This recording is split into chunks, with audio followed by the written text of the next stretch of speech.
부동산 이슈 여쭤보려고 하는데 네. 우리보다 인구 감소가 먼저 시작된 일본보다 뭐 지금 지방 소멸이 심각한 이슈로 지금 대두되고 있잖아요. 그래서 주민이 지금 일본 같은 경우에 한 명만 남은 마을은 물론 시골집을 관리하기 위해서 돈을 주고 세입자를 찾는 지경이라고 하는데 일본의 지방 소멸이 지금 어느 정도로 심각한지 좀 궁금하거든요. 네. 일단 일본이 우리나라보다 고령화가 먼저 시작됐죠. 속도는 우리가 더 빠른데 지금 진행된 정도는 일본이 훨씬 더 많이 진행이 되어 있습니다. 그러다 보니까 일본에서도 이제 고령자들이 살다가 이제 뭐 돌아가시고 이러고 나면 빈집이 남는 경우가 많은데, 고령화가 진행되면서 오히려 도시 집중은 더 강해지고 있습니다.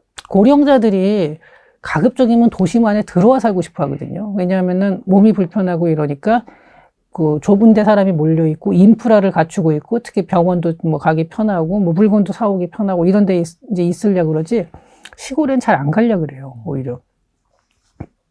더군다나 일본은 우리나라에 비해서 아파트보다 단독주택의 비율이 높아요. 그러면은 아파트는 이제 한 집이 비어도 아파트 전체가 관리가 되는데 가정주택에서 누군가가 이제 사람이 빠져나가고 빈집이 됐다 그러잖아요. 그러면은 그게 흉가가 돼버립니다.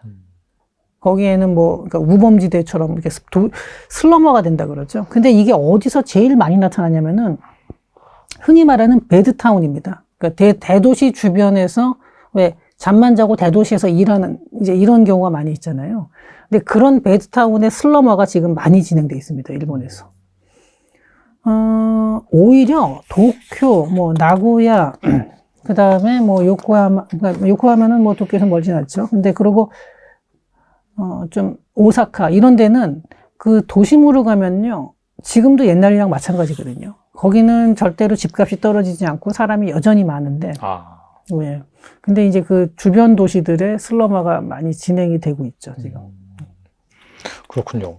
일본의 지방 소멸 문제를 진단한 마스다 보고서 이런 것들이 참 상당히 좀 센세이션을 일으켰는데 그렇죠. 우리나라도 한국 지방 소멸 보고서가 나왔다고 들었어요. 그래서 이제 어떤 내용인지 좀 궁금하거든요. 이게 마스다 리포트가 2014년에 나왔는데 이게 뭐냐면은 그 마스다 히로야라는 분이 지방 소멸이라는 책을 썼어요. 근데 이제 그 책에 있는 내용인데 기초단체, 그러니까 그때 일본에서 그전에도 보면은 지방에 이제 우리나라는 시군구인데 일본은 시정촌이죠. 네. 우리나라 읍면리 이렇게 내려갈 때 얘네는 시정촌인데 일본은 그걸 다 봤을 때 그전부터도 이게 이제 촌 단위로 내려가면은 이제 뭐 인구가 없고 이래가지고 저거 행정구역 유지가 어렵다 이런 우려는 많이 있었죠. 근데 여기서는 기초단체에 실제 지도를 갖다 놓고 하나하나를 다 찍어서 이름을 다 공개하면서 2040년까지 소멸될 가능성이 있다라고 하면서 49.8%, 한 절반 정도를 갖다가 찍은 거예요. 여기가 소멸 위기다. 이게 896곳입니다. 이렇게 얘기를 하니까 이때는 정말로 그전까지 그냥 우려 수준에서 굉장히 큰 충격이 된 거죠. 정말로, 거기서 보면은 그 마을이 좀 있으면 없어져? 이렇게 되는 거죠. 2040년이면 그렇게 먼 것도 아니거든요, 사실. 근데 이걸 이제 그 소멸 지수에 소멸 위험 지수라는 건데 여기 약간 그 함정이 있어요. 약간 그 오류라기보다 좀 부족한 면이 있는 게 만 20세에서 39세, 그러니까 가임기 여성인데 이 여성 인구를 만 65세 이상 인구로 나누어서 그러니까 위에가 이제 그 20세에서 39세의 여성, 그 밑에 분모를 65세 이상 인구 이렇게 해가지고 그 비율만 가지고 소멸 위험 지역을 이제 고른 건데, 예. 이렇게 해서 나왔는데 어쨌든 이게 처음 나왔으니까 소멸 위험 지수라는 걸 어찌됐든 좀 단순한 거긴 하지만 지수화했다라는 면에서 굉장히 큰 충격을 이제 준 거죠. 근데 이대로 이걸 기준으로 하면 우리나라 같은 경우는 2023년 5월 달에 보면 전국에 226개의 기초 이제 지자체가 있거든요. 소멸 위험 지역이 118곳, 그러니까 51.8%가 돼요. 절반 이상이 없어진다는 거네요. 예. 이게 좀 말이 안 돼요. 근데 이제 산업연구원에서 그걸 가지고 보고서 이건 너무 단순한 지수다 그러면서 제가 있는 이제 그 산업연구원에 저는 아니고 다른 분들이 이제 연구를 하셨는데 인구 이동 특성을 이제 고려를 한 거예요. 그 사람들이 왜 보면은 그동안 보면 인구가 왔다 갔다 하잖아요. 그렇죠, 그렇죠. 실제로 갔다가 다시 돌아오기도 하고 뭐 이런 걸 갖다가 해서 쭉 그걸 갖다 다 반영을 했을 때는 전국 228개 시군구 중에서 소멸 위기 지역이 총 59곳. 아까 118에서 59, 한 절반으로 줄었죠. 59곳 정도라고 하고요. 지역별로 보면은 이제 수도권은 딱 한 군데가 있고, 예, 나머지는 대부분 뭐 전남, 강원, 경북 뭐 이렇게 이제 이런 데가 이제 좀 위험 지구라고 나타났습니다. 사실 한국이 출산율 같은 경우에는 일본보다 더 빠르게 떨어지고 네, 그렇죠. 지금 뭐 전 세계에서 가장 낮잖아요. 어떻게 보면은 뭐 흑사병이 창궐했을 뭐 그 수준이다라고 이제 얘기가 나올 정도로 그렇다면 이 지방 소멸 관점에서 일본보다 심각한 거라고 볼 수 있을까요? 어떻게 보세요? 이거는 이제 그게 일단 228개 시군구를 모두 유지하기 어려울 거라고 저는 예상을 하고 있습니다. 근데 제가 어디 가서 한번 이 얘기를 했다가 욕을 굉장히 먹었어요. 뭐 수도권에 사는 놈이 무슨 뭐 그걸 다 살려야지 어떻게 그걸 없앤다는 소리를 하냐 막 이러는데 제가 이게 없어지는 게 바람직하다는 거나 이런 게 아니라 지금 현재 상황을 봤을 때 다 유지하기, 228개 시군구를 모두 유지하기는 쉽지 않을 거다. 그게 현실적으로 이제 어렵다는 얘기를 먼저 전제를 깔고요. 수도권 집중 문제가 우리나라에서 지금 굉장히 심각한데 이게 좀 그 국제 비교하기가 참 어려운 게 미국은 수도권 집중이 없어요. 그 넓은 나라에 수도권 집중이 될 수가 없잖아요. 워싱턴 주변 이거 안 되잖아요. 그렇죠, 사실 말이 안 되죠. 그러니까 우리나라 정도 그 크기면은 미국의 한 주 정도거든요. 한 주, 그러니까 인구는 물론 이제 좀 다른데 크기만 놓고 보면은 한 주의 한 절반 정도 크기, 절반도 채 안 되는 경우가 많죠. 일본만 해도 우리나라보다 영토가 한 2배가 넘죠. 이렇게 되니까 우리나라 같은 정도 크기에서 수도권 집중, 이게 높을 수밖에 없어요. 그러네요, 사실. 사실 미국에서도 보면요. 그럼 텍사스 그러면은 도시 주변에 이렇게 몇 군데 있죠. 뭐 휴스턴하고 댈러스하고 이렇게 몇 군데 딱 하고 나면 나머지는 다 빈 땅이에요. 어디 가나 그래요. 다른 나라도 유럽도 가보면은 도시 주변에 조금 몰려있고, 뭐 예컨대 뭐 스웨덴, 뭐 핀란드 뭐 이런 데 가보시면요. 도시 몇 군데에 딱 몰려있고 나머지는 아예 사람이 안 사는 지역이거든요. 뭐 캐나다도 마찬가지일 거고. 캐나다 엄청 크니까. 네. 뭐 일본도 우리나라에 비해서는 좀 그런 편이고요. 근데 우리나라는 약간 다른 게 이제 좁은 땅에 인구 밀도가 워낙 많아가지고 예전부터 보면은 시골에도 다 사람들이 살고 있었던 게 이제 기억 속에 있는 거죠. 그러다 보니까 중간중간에 몇몇 마을들이 사라지는 거에 대한 공포감이 더 크게 느껴지는 건 있어요, 우리가. 근데 저는 이거는 이제 이 말을 듣고 좀 불편하게 느끼시는 분들도 있을 수 있는데 저는 지방도 그래서 지금에 있는 것처럼 지방 자체를 옛날처럼 다 살려서 농촌에 다 사람들이 살게 하는 거는 사실상 어렵다고 보고 지방도 거점 도시를 중심으로 좀 뭉쳐야 되는 게 아닌가. 그래서 몇몇 지역, 그러니까 서울하고 뭐 부산, 뭐 대구, 광주, 뭐 대전 이런 식으로 하면서 이게 지방 거점 도시를 중심으로 이제 그 지방은 지방대로 살 길을 찾고 또 서울은 서울대로 또 살 길을 찾고 이런 식으로 가는 게 맞지 않을까 하는 생각이 듭니다. 근데 여기에 대해서는 뭐 또 제 의견하고 또 반대 의견도 가지시는 분이 있을 거라고 생각해요. 이게 워낙 민감한 문제여가지고 전에 한번 이 얘기했다가 아주 제가 네. 알겠습니다. 우리나라 그런 투자자 입장에서 봤을 때 또 한편으로는 야, 우리나라 부동산 투자하기도 힘든데 미국에서 투자를 해? 라고 하면서 약간 다양한 진입 장벽에 대해서 생각할 수 있을 것 같은데 일단은 이제 미국의 투자다 보니까 아무래도 환 리스크가 있잖아요. 지금 보면은 이제 원화 대비 달러가 상당히 좀 강세를 보이고 있는데 이런 시기에 좀 미국 부동산에 접근을 해도 될런지 궁금하거든요. 네. 좋은 질문을 해주셨는데요. 사실 국제 투자자로서 가장 많이 따져봐야 되는 게 환율의 변동이라고 생각을 할 수가 있겠죠. 당연히 국제 투자자들이 자국이 아닌 다른 나라에서 투자를 할 경우에는 다른 나라에서 얻을 수 있는 자본 이익보다도 환율 변동에 따른 환율 차익에 의한 수익이 3분의 2라고 하거든요. 네. 그러니까 국제 투자자들은 그렇기 때문에 이런 환율의 변동을 보면서 투자를 하기도 하고요. 또는 인플레이션이 있는 나라에서 없는 나라, 없는 나라에서 있는 나라, 이런 인플레이션을 따져가면서 국제 투자를 하는 경우가 있어요. 자, 그런데 환율의 변동보다도 대부분의 국제 투자자들이 미국 부동산에 투자하는 그 이유에 대해서 설문조사를 했었거든요. 대부분이 환율 변동보다도 미국 부동산에 투자하는 가장 큰 이유가 뭐였냐면은요, 강력한 법률 체제, 강력한 세금 혜택, 안정적인 정부, 강력한 경제, 그리고 기축 통화인 달러를 확보할 수 있다. 이런 이유였거든요. 미국이 같은 경우에는 외국인 부동산 투자 협회라는 게 있어요. 그러면 외국인 투자 협회에서는요, 국제 투자자들이 미국 부동산을 구입하는 거래액과 거래수를 데이터를 시켜요. 그리고 그거를 감안해서 미국 부동산의 가격에 어떻게 영향을 미치는지를 보통 이런 검색을 해요. 그거는 뭐냐면은 수요가 그만큼 어떤 해는 국제 투자자가 많아지면서 수요가 더해지는 거고, 또 적어지는 경우에는 수요가 덜해지는 거잖아요. 결론적으로는 가격의 결정은 수요와 공급에서 결정이 되기 때문에, 그렇기 때문에 미국에서는 국제 투자자들이 유효 수요로 더해지는 그 부분을 굉장히 중요하게 여긴다는 거거든요.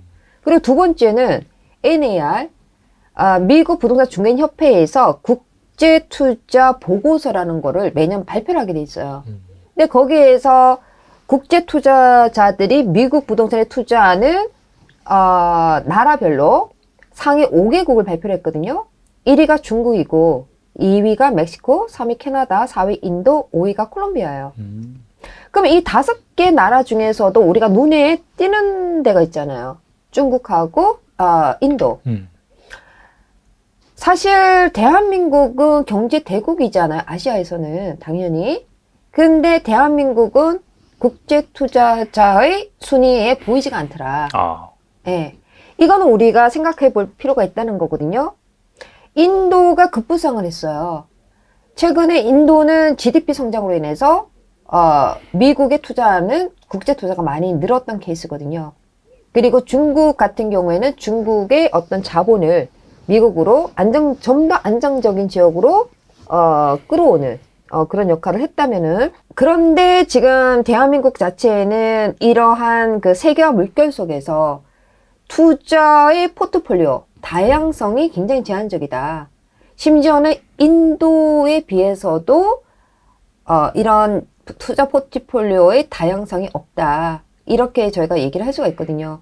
그러면 그들이 왜 미국에다가 투자를 했느냐? 환율 변동 때문인가? 지금 달러 강세라고 하셨잖아요. 그러면은 달러가 강세일 때 한국에서 미국 부동산을 구입하는 것보다 미국의 부동산을 보유하고 있을 경우 보유한 자산을 매각해서 가져오는 게 이득이잖아요. 예. 그런데도 불구하고 하는 사람들은 왜 할까? 그 이유가 뭐냐면은 경제적인 안정성, 그리고 장기적인 성장의 가능성을 두고 미국에 투자를 한다는 거거든요. 네. 그래서 제가 봤을 때는 우리 대한민국인 경우에는 부동산이라는 개념 자체가 너무나 어떤 그 삶의 터전, 그리고 부동산은 그냥 싸게 사서 비싸게 파는 자본이익에 중점을 두는 투자로만 생각하는 아주 그 다양성이 떨어진다. 그러나 이걸 세계적으로 좀 더 거시적으로 봤을 때는 부동산은 유형 자산이기도 하지만은 재테크 분야거든요. 그럼 우리가 주식을 투자하듯이 주식은 눈에 안 보이는 거를, 그죠? 내가 투자를 하는 거잖아요. 이건 눈에 보이는 거잖아요. 그런 상황에서 수익성을 따져서 어디든 투자가 가능하거든요. 부동산 역시도. 이제 마인드가 바뀌어야 된다. 그렇기 때문에 이제는 대한민국도 이제 부동산에 대한 인식 자체가 조금 바뀔 필요가 있다. 왜? 급변하는 세계화 물결 속에서 우리가 함께, 그들과 함께 더불어 산단 말이죠. 그러면 그들과 함께 어깨를 나란히 하기 위해서는 이제는 부동산의 영역에서도 좀 더 나은 지역에서도 얼마든지 투자할 수 있는 그런 기회를 잡아야 된다고 저는 생각을 합니다. 예. 그렇기 때문에 환율에 대해서 말씀을 하셨을 때 그 달러가 강세일 때 미국에서 접근해도 되는 걸까? 어떻게 보면 굉장히 미시적인 거예요. 이런 부분들이. 아까 제가 설명을 해줬잖아요. 국제 투자들은 왜 미국에 투자하는지. 중국에서도 그 2017년, 2018년도에 미국 부동산을 투자했던 가장 강력한 나라가 중국이었어요. 그러나 그들이 그때 당시에 미국에 가장 투자를 많이 했었을 때 역시 달러가 강세였던 거거든요. 근데 왜 투자를 많이 했을까요?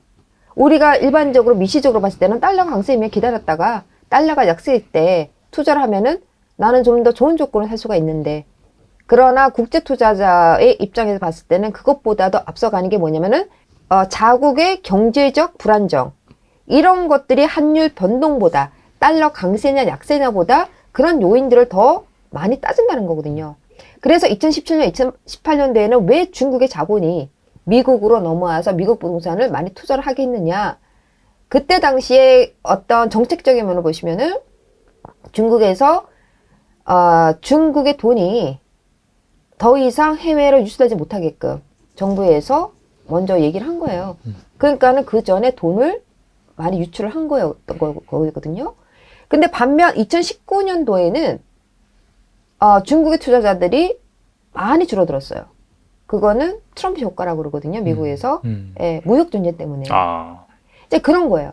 그렇기 때문에 환율 변동보다도 어떻게 보면은 자국의 경제적 불안정, 자국의 그 정책적인 면, 그런 부분들이 더 많이 작용한다고 보셔야 된다는 거거든요. 예, 그래서 우리가 좁은 의미에서 달러 강세냐 약세냐만 볼 게 아니라 투자라는 것은 어떤 거시적인 안목에서도 전체적으로 보셔야 된다는 거거든요. 그러면 거기에서 어느 부분이 좀 더 중요하게 작용을 할 것인가 하는 거거든요. 네. 물론 달러가 약세일 때 대한민국에서 미국에다가 부동산을 사들이는 게 오히려 저렴하게 더 사는 거잖아요. 그러나 그것만 생각하시는 게 아니라 거기에 대한 환율 전략을 또 생각을 하셔야 돼요. 이게 무슨 말이냐면은 달러가 약세일 때 미국에다가 부동산을 구입하면은 좀 더 적은 자본으로 구입할 수 있는 거지만은요.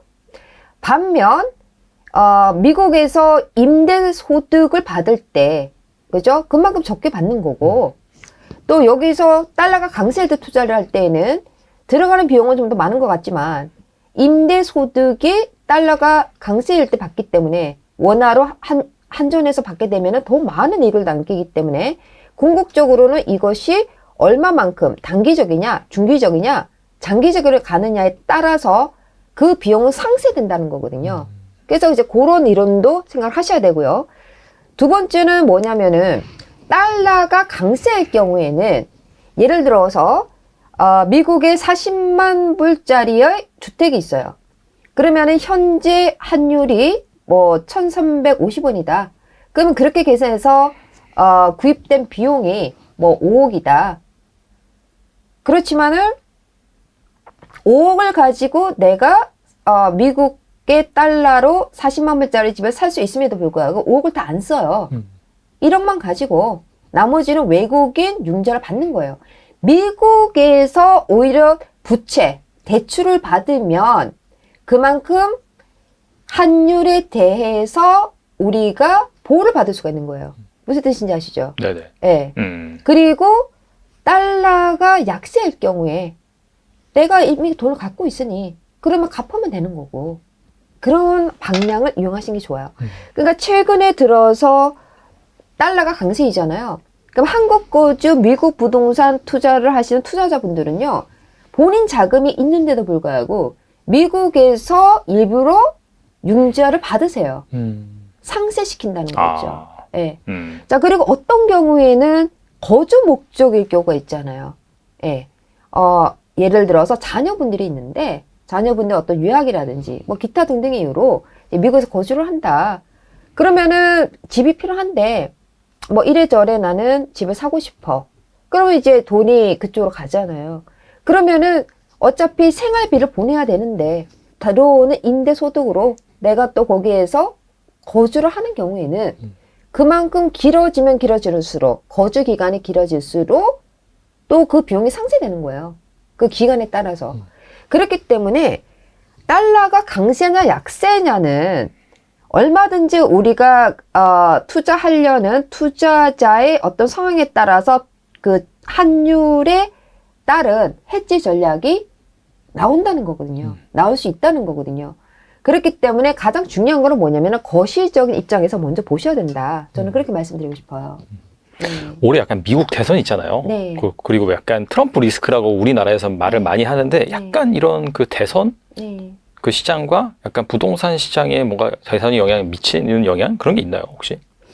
예, 대부분은 어떤 나라별로 어떤 대선이 있다. 그러면은 뭐든지 조금 기다리는 경향이 있잖아요. 예를 들어서 부동산에 내가 투자를 한다. 부동산을 구입하려고 한다. 그러면은 그 결과 보고 하지 뭐. 이런 성향들이 있단 말이에요. 그죠? 그러나 사실 그러한 대선에 관한 그 영향은 미비하고 굉장히 일시적이에요. 예.